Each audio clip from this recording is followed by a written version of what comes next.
All right, Evergreen crew, listen up. We're here to talk dowel drilling. This is all about making sure that every single one of us finishes the shift safely every single time. Now, look, this isn't about teaching you how to use a drill. You're all pros. We know that. This is about locking in those non-negotiable rules, the habits that keep us safe, and make sure we all go home at the end of the day. First things first.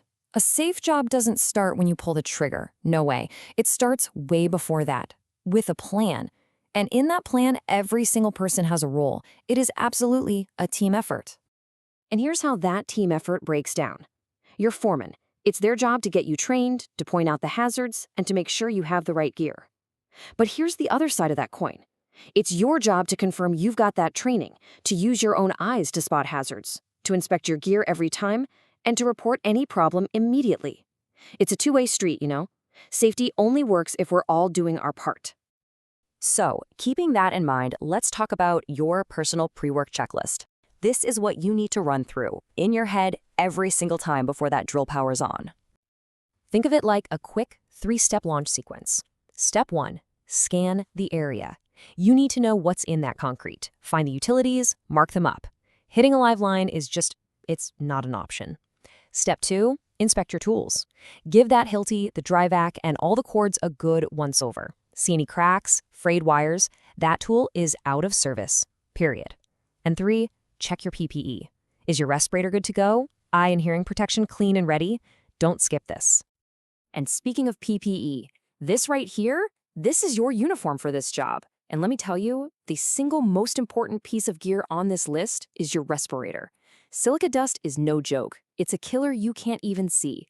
This gear is your defense. It's not optional, it's not a suggestion, it is mandatory. Okay, so your area is scanned, your gear is checked. Now it's time to actually do the work. Let's talk about the right way to drill. This isn't just about safety, it's about being a pro. This is the playbook. So just take a second here before we show you. Picture it in your head. What does that perfect, safe, professional setup actually look like when you step up to drill? What are you doing with your hands, your feet, your tools? This is what it looks like. A firm, two-handed grip on that drill. A stable stance with solid footing. No leaning, no balancing acts. Of course, the dry vac is always running to suck up that silica dust right at the source. And you've already checked for utilities. Oh, and this last one's important. Take those little micro breaks. Pushing through when you're tired is how mistakes happen.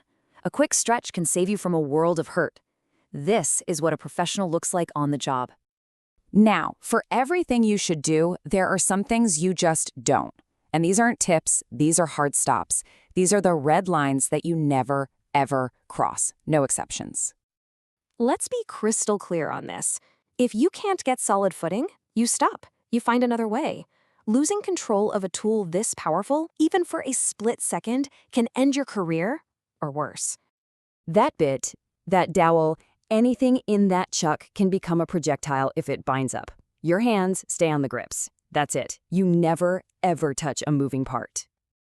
You know, those guards aren't there for decoration. They are specifically engineered to save your skin if something goes horribly wrong. Taking a guard off is like deciding you don't need brakes on your truck. You just don't do it. So you spot a frayed cord or a crack in the housing. Your job is not to try and fix it or work around it. Your job is to stop, tag that tool out of service immediately, and report it. Using bad gear doesn't just put you at risk, it puts every single person on this crew at risk. This one should be common sense, but we have to say it. When you are changing a bit, the power is off, and your hand is nowhere near that trigger. It's a simple 2-second rule that prevents a life-changing injury. Remember that invisible killer we talked about? Silica dust? It gets on everything. If you eat, drink, or smoke in the work area, you are literally putting that dust directly into your body. Take your breaks in a clean area, always. So we've covered the plan, the prep, the do's, and the don'ts. But there's one last thing, and honestly, it might be the most important. It's about what you do when things don't look right, because that is your call to make. Your voice is the most powerful safety tool we have. Seriously, reporting a problem isn't about getting someone in trouble. It's about protecting your brothers and sisters on this crew. Seeing something and saying something.